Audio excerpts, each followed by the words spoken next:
Hi guys, welcome back to Doug's Basement Workshop. Today we are looking at a new project. Now, as you know, I've been working on the apartment, making it more girl-friendly and trying to make some stuff that's just fun for me over the winter. So one of my things is I like playing card games. One of my favorite games is 5 Kings and Phase 10, which are both double-deck games. But when you play the game a lot, the boxes start to get broken down and they start looking bad. So I needed a way to store my cards for my card games. And, you know, I have a Glowforge, so why not be way more complicated and dramatic than I have to be to make the card box? So I made this. I found a plan on Etsy. It is the geared deck. It is the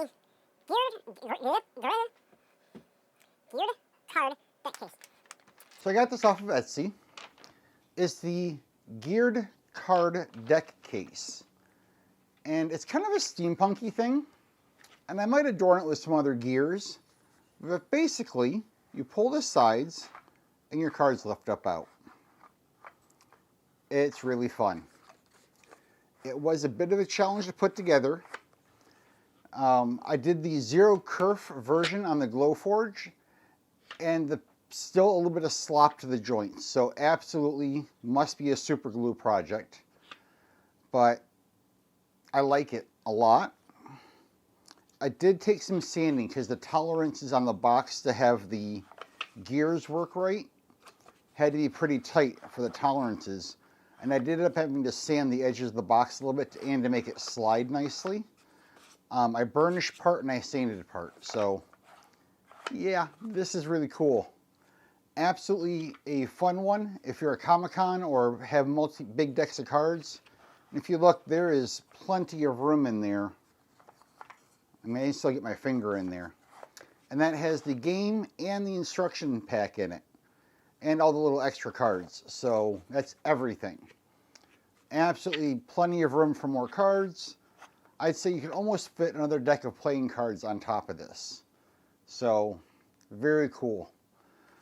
If you're someone who likes playing games, card games, easily could add words to the top of this, a family name. You could add the name of the game you're going to be playing.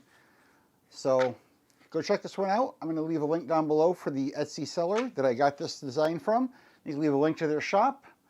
No art review. There's nothing really to review on this. There were no inside-outside cuts, but there's only like 4 pieces that had an inside-outside. So my only art review to the artist who made this would be inside-outside lines. Make the inside holes a different color than the outside so that the Glowforge can cut them in the right order. You know about stuff shifting is in case the boards fall just a little bit. Super cool project. Might even be a fun acrylic project with a little bit of E6000 glue. All right, thanks guys. Remember to watch, subscribe, and I'll see you in the next video. See what else we can make up for the apartment. I gotta go make another box now for my Phase 10. All right, I'll see you guys later. Hey guys, welcome back to Doug's Basement Workshop. Try that again, Doug. We're gonna go ahead and mute your phone this time before we start the video. So when you get 14 phone calls and messages, it won't happen. See, I learned from our mistakes.